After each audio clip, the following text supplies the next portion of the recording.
aktifkan baru 30 pasangan. 30 pasangan. Ya, karena sebagian induknya mabung. Murak. Murak. Ya. 50 Lim.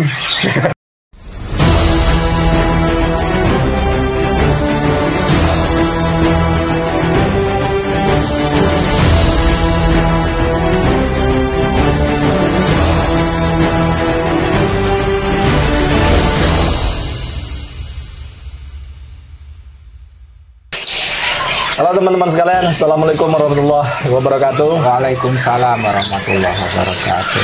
Alhamdulillah kita sudah sampai di Serang. Ya, Sampai di Serang, kota Serang. Kota Serang. Tepatnya di kediaman, saya manggilnya abang aja ya. Karena kebetulan dari Lampung juga ya. Perguruan ya. Satu perguruan. Dari Lampung, di tempatnya Bang Haji Arko ya, Arko BF ya, Bang Haji. Ini Arko Kapuk Bang ya? Arko Kapuk. Arko Kapuk BF ya. Arko Kapuk BF di Serang. Nah, saya sudah lama pengen ke sini, cuma ya karena uzur juga lah. Bang Arko juga ada kesibukan beberapa kali. Saya punya niat kesini baru kesampaian sekarang. Nah, jadi teman-teman sekalian, ini alhamdulillah sambil minum kopi nih. Ya, mari minum. Nah, jadi gini Bang, kita sih pengennya yang pertama silaturahmi ya. Silaturahmi, kemudian yang kedua ya pengen belajar lah Ya, tentang peternakan murai, karena kalau Bang Arko kan nggak bisa diragukan lagi lah. Ya, banyak orang yang sudah pemain-pemain besar yang terah-terahnya dari sini, kemudian ya hasil-hasil dari sini pun banyak yang sudah konser baik di lokalan, baik di nasionalan seperti itu. Nah, ini kira-kira nih Bang, cerita awalnya ternak murai ini gimana nih? kalau cerita awal sih berangkat dari hobi. Hobi? Ya, dulu ya memang kebetulan karena di Lampung ya, kita kan di kebun dulu, di kebun kopi. Kebetulan kebun kita itu kan memang bagian dari Bukit Barisan. Oh iya. Nah, di situ kan banyak burung-burung kicau seperti murai batu dan sebagainya. Nah, setiap hari berangkat ke kebun kan selalu mendengarkan kicauan burung. Otomatis kan secara naluri kita udah senang. Dari kecil udah senang gitu. Pokoknya senang dulu ya. Iya. Nah, terus ke Serang, kebetulan juga ada saudara di sini. Nah, kebetulan di Serang, terutama di Jawa Barat ya waktu itu ya, perkembangan burung kicau itu lumayan pesat. Nah, karena kita hobi, nah kenapa sih kita nggak coba ternak gitu? Nah, karena kan pas kita pulang di pertengahan tahun 90 itu di tempat kita tuh murai itu kan udah mulai susah. Nah, dari berangkat hobi kenapa kita nggak nyoba ternak? Tapi sebelum ternak itu jadi pemain dulu. Ya, dulu ya pernah lah ke lapangan. Pernah ke lapangan gitu. Jadi yang sekarang pun yang diternakkan hasil-hasil dari lapangan dulu Bang ya? Ya, alhamdulillah kebetulan relasi kita kerjasama dengan ID Kapuk. Oh ya, Pak ID Kapuk. Di sini ya. Kebetulan kita beli lahan bareng, kita bangun bareng, dan kebetulan induk juga banyak kan dari Pak ID Kapuk, burung-burung juara Pak ID yang tidak main di lapangan dibawa ke sini. Diternakkan. Ya, diternakkan. Nah, kalau boleh tahu saat ini ada berapa indukan? Kalau kandang ternak kita sudah ada 50 pasang. Nah, cuman untuk saat ini yang kita aktifkan baru 30 pasangan. 30 pasangan. Ya, karena sebagian induknya mabung. Murak. Murak. 50 Lim. Berarti ngurus sebanyak itu ada pegawai Bang? Ada 3 orang. Ada 3 orang yang memang spesialis ngurusin semuanya. Nah, ini kalau misalnya dari 50 ini kan banyak nih pasti teman-teman yang nanya. Kira-kira yang paling sering dipesan sama orang tuh dari indukan mana Bang? Biasanya sih induk-indukan yang lama. Mataram ya. Ya Mataram, Raja Rimbang, teroris, Jaguar, Beta dan lain-lain. Kebetulan indukan baru, yang baru-baru juga banyak yang terang-terang nasional. Ya, yang dibawa Pak Edi Kapuk ke sini seperti AK, Boxer ya. T-Rex Junior, Kemes Junior, dan lain-lain. Ya kebetulan burung-burung itu sebagian udah masuk kandang, sebagian udah produksi. Ada produksi. Ya. Nah nih Bang, ini pasti nih bagi teman-teman tuh kan banyak ya yang pengen beternak gitu Ya. Tapi kan ada istilah orang itu tak semudah itu Ferguson katanya ya. Nah kiat-kiat suksesnya dalam beternak murai gimana? Ya sebenarnya kiatnya sih sederhana saja. Pertama kita hobi dulu. Pastinya. Untuk bikin kandang nggak ada istilah aturan baku ya. Bahkan di kandang kantung pun jadi sebetulnya. Yang penting kita modal kemauan dulu, modal hobi. Ya kuncinya ya cuma sabar. Tekun. Nah itu apa namanya kunci suksesnya. Nah kalau memang untuk awal-awal ya karena kan harga murah yang anakan juara kan lumayan ya, bisa untuk tahap awal pakai murai biasa untuk tahap belajar bagi kawan-kawan yang memang belum pernah beternak pegang murai, kecuali kalau dasarnya tadi udah biasa lomba ngurus murai, nah langsung pakai terah jawara ya nggak apa-apa karena lebih bagus. Cara-cara mengurusnya kan udah bisa. betul. Nah kalau dari Bang Argo sendiri untuk trotolan itu selalu ready atau harus inden? Untuk saat ini beda dengan sebelum COVID. Kalau sebelum COVID ya kita memang indenya sampai 5 bulan itu. Iya. Untuk saat ini tergantung indukannya. Ada yang inden, ada yang ready. Ada ready. Seperti itu. Nah ini kan saya lihat nih. Nah ini yang sebelah kanan ini kayak aviari Bang ya? Ya aviari kecil-kecilan. Aviari kecil-kecilan. Ya, coba lihat nih. Nah, berarti ini memang sengaja dibuat begini untuk masteran ya? Ya pada awalnya karena kita kesulitan merawat masteran karena trotolan itu kan mau nggak mau kan harus dimaster sejak usia dini. Betul. Nah kebetulan master kita kan kebanyakan itu Om. Akhirnya kita punya lahan sedikit ya, kita punya ide ya kenapa tidak kalau masteran kita dijadikan satu, gitu, digabung jadi satu. Jadi fungsi master ini tetap ada. Nah, di samping itu kan buat hiburan juga gitu. Iya. Ini kalau duduk di sini tadi saya bilang Bang Argo, kalau bulan puasa betah nih, nggak kerasa dari mulai sahur sampai mau sampai mau buka ini hataman bisa di sini nih. Iya, hataman Quran. Nah, apalagi suasana sejuk gini. Ini kalau masterannya apa Bang? Kalau masteran sih yang kebetulan yang dimasukkan ke sini kan memang perpasangan ya. Lebih dari 30 jenis Om di sini. Lebih dari 3 jenis burung. Ada kenari, ada cungko, ada jenggot, dan lain-lain banyak. Tapi dia berproduksi juga di dalam. Sebagian sudah produksi, yang udah adaptasi udah produksi. Produksi. Ya. Sebagian udah produksi. Berarti bisa beranak pinak juga. Bisa, karena kita memang masukannya perpasang. Oke. Tapi itu ada murai juga Bang ya di dalam? Ada. Emang sengaja di ini berkembang sengaja. Jadi tujuannya kita bikin apiari kecil-kecilan gini, kita juga mempelajari karakter burung, cara hidupnya. Nah, dengan mempelajari karakter burung, cara hidupnya, untuk tujuan ternak kan bisa mudah nanti. Iya. Kita mempelajari kebiasaannya dia sehari-hari, bersarangnya di mana, makannya apa. Untuk jalak ya? Jalak Rio. Jalak Rio. Ya. Masya Allah. Ini betah nih sini.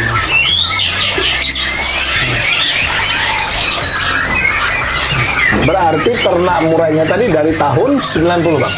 Kalau untuk ternak murainya, bikin kandangnya kita mulainya November 2006. 2006. Tapi kalau untuk belajarnya kita dari 97 udah belajar. Oh, 97 udah belajar. Ya, karena belajar ternak murai nggak segampang sekarang. Ya. Kalau zaman dulu kita otodidak. Peternak kan dulu terbatas. Google belum ada, buku panduan belum ada.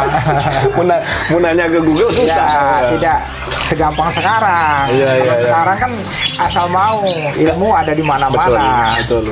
Tinggal baca, tinggal mau nonton Iya, gitu ya. tinggal datang ke peternak yang udah hasil kan banyak sekarang. Kalau dulu nggak ada. Nggak ada ya. Ada. Nah, kalau kemarin kan mampir sama Om Erihat, Ya, beliau kan memulainya itu dari Anis ya. Kembang. Kembang. Kalau Bang Arko sendiri langsung Langsung murai. Ya. Oh, langsung murai. Karena kebetulan ya saya senangnya murai dari dulu. Senangnya murai. Ya.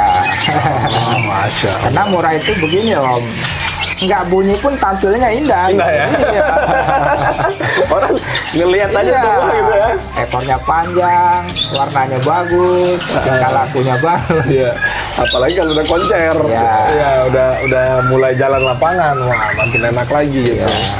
Nah, jadi tips-tips sederhananya tadi, kalau kata Bang Arko tadi nggak ada aturan baku ya. Ya. Nah, kalau di Abang sendiri, untuk ukuran kandang itu sendiri berapa kali berapa? Kalau di kita sih untuk di depannya 1,8 meter, ke belakang 2 meter, tingginya 3,5 meter. Tingginya 3,5 meter. Ya. Yang penting burung merasa nyaman, tidak panas, tentrem. Tapi sistem atasnya tutup semua? Tetap tutup. Oh, bukan yang separuh kebuka? Bisa. Kalau mau dikasih cahaya bisa. Saya bisa. Yang penting untuk wadah pakan sama wadah sarang tidak kehujanan dong. Oh iya. Dan tidak tersorot matahari untuk sarangnya. Untuk sarangnya tidak langsung kena matahari. Nah, kalau Jong ya untuk mandi, kan ada beberapa temen tuh bilang Ya. antara burung peternak sama burung lapangan itu konsepnya beda. Beda. Kalau burung lapangan harus sering jangan terlalu Sering mandi. Nah, harus sering mandi Ya. untuk nurunin birahi. Ya. Ini kata teman nih, versinya teman nih. Ya. Nanti saya nanya sama Bang Arko Ya. nih. Kalau burung lapangan katanya dimandiin untuk nurunin birahi. Nah, kalau burung ternak jangan sering dimandiin untuk naikin birahi. Ya. Nah, gimana konsepnya gimana Bang? Benar nggak? Kalau untuk konsep ternak sendiri sih, kebetulan kita siapin bak mandi ya di dalamnya. Oh, iya. Karena habitat murai sendiri di alam bebas itu kan tidak jauh-jauh dari sungai, Air, bantaran ya. sungai. Oh, sungai ya. Nah, ketika kita siapkan, jadi burungnya sendiri apabila membutuhkan mandi dia akan mandi sendiri. Mandi sendiri. Nah, begitu. Iya. Ya, tetap untuk makanan ya kita siapkan yang protein tinggi seperti proto, jangkrik, cacing dan sebagainya. Tetap kita siapkan. Nah, kalau di Bang Arko sendiri nih untuk yang trotolan, Ya, itu dipanen apa dibiarin sampai mandiri dulu di kandang? kalau untuk kita sih kebetulan itu panennya seminggu, 1 minggu. Umur seminggu, Ya, 7 hari. Kebetulan ya dia sendiri sih udah cukup dapat enzim ya, dari enzim antibodi dari induknya. Ya, sehingga waktu usia 1 minggu kita tarik, titiknya udah kuat.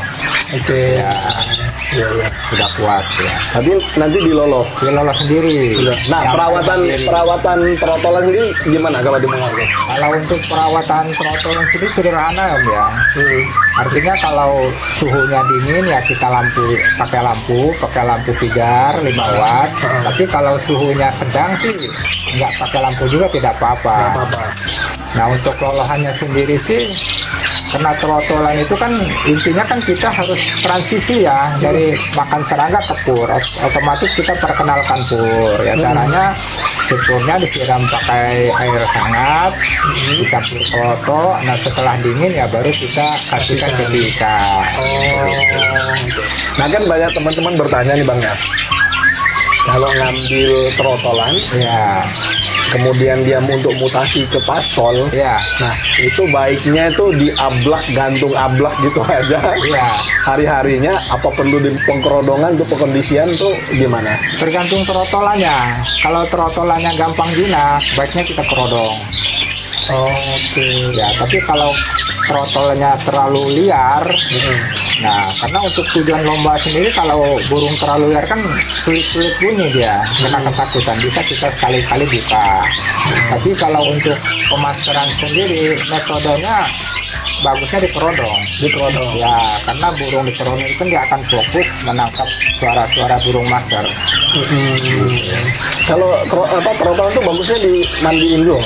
Ya, tapi kalau untuk throttle karena kondisinya kan tidak sekuat burung dewasa, jadi mandinya tidak sesering burung dewasa. Untuk throttlean paling seminggu sekali udah cukup, Om. Seminggu sekali udah cukup.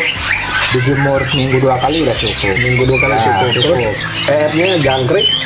Kalau untuk EF sendiri sih kur tetap. Nah, jangkrik kita kasih, cacing kita kasih, kerotok kita kasih. Lengkap ya. Untuk biar karena kan masih masa pertumbuhan. Jangan sampai si trotol ini pertumbuhannya terganggu. Makanya kita siapin EF-nya yang bergizi. Gitu. Nah, kalau untuk vitamin sendiri pakai? Kalau kita vitamin sih untuk vitaminnya alamnya aja gitu. Alami ya? Apalagi kayak gini nih. Ya, vitamin alami aja. Dari tumbuh-tumbuhan, dari rempah-rempahan. Ya. Berarti ngeracik dari tumbuhan. Ngeracik sendiri. Oh, tapi tetap pakai vitamin. Tapi yang alami gitu ya. Racikan sendiri. Apa Bang kalau boleh tahu untuk ini ya? Ya, kalau untuk racikan biar tahan pada suhu sih bisa kita kasih jahe, parutan jahe, terus kunyit kita aduk, daun pepaya, daun singkong kita rajang-rajang buat makanan jangkrik. Nah, nanti jangkriknya yang makan rempah-rempah tadi kan dimakan burung tuh. Ya, nanti efeknya kan ke burung juga akan sehat. Gitu. Benar. Sama saya juga lakuin di rumah begitu. Bahkan kalau sebelum tidur, mau bangun tidur, istri saya bikinin kayak gini, itu rebusan itu, rimpang lah namanya. Rimpang. Nah, ini kan gini Om, ini sering jadi pertanyaan Bang ya. Ya. Kalau di di ring Arko sendiri, kalau teman-teman itu mau trotolan dari Bang Arko, kisaran harganya berapa nih? Ini pasti banyak yang nanya ini. Kalau untuk harga di Arko BF sih memang beda-beda Om. Jadi tergantung terah dan prestasi burung tersebut di lapangan. Nah untuk kelas nasionalnya ya samalah dengan rekan-rekan kita. Mungkin ya para kita umumnya udah tahu lah pasarannya. Nah, berapa dong? Biar teman-teman tahu. Kalau yang nasional? Ya untuk nasional sih antara 20 sampai 25 lah. 20 sampai 25 gitu. Mungkin di bawah itu kan regionalan ya. Yang regional. Lomba besar. Mungkin sekitar 15-an. Nah, di bawahnya itu ada lagi kelas-kelas lat berat. Itu beda lagi harganya. Berarti yang kelas BPJS nggak ada deh. Bisa. Oh, bisa juga. Bisa. Yang penting datang ke sini aja. Ya, siap. Yang penting kata Bang Arko silaturahmi dulu. Ya. Yang utama silaturahmi. Beli burung mah nomor 2 Bang. Nomor 2. Saya alhamdulillah banget Bang. Sudah diperkenankan datang main ke sini. Kemudian kita sering lewat di depan, baru tahu ternyata di sini tempatnya begitu. Ya. Kalau lihat kandang bisa Bang? Boleh bisa. Ya. Nah, oke teman-teman, ini nanti kita minta izin untuk lihat-lihat kandang peternakan dari Bang Arko sambil kita belajar nanti sistem kandangnya seperti apa. Tapi mohon izin Bang ya, kalau ada spot-spot yang tidak boleh diambil nanti kasih tahu gitu. Iya, siap. Nah, kan untuk privasi juga jangan sampai terjadi hal yang tidak diinginkan gitu loh, untuk keamanan gitu.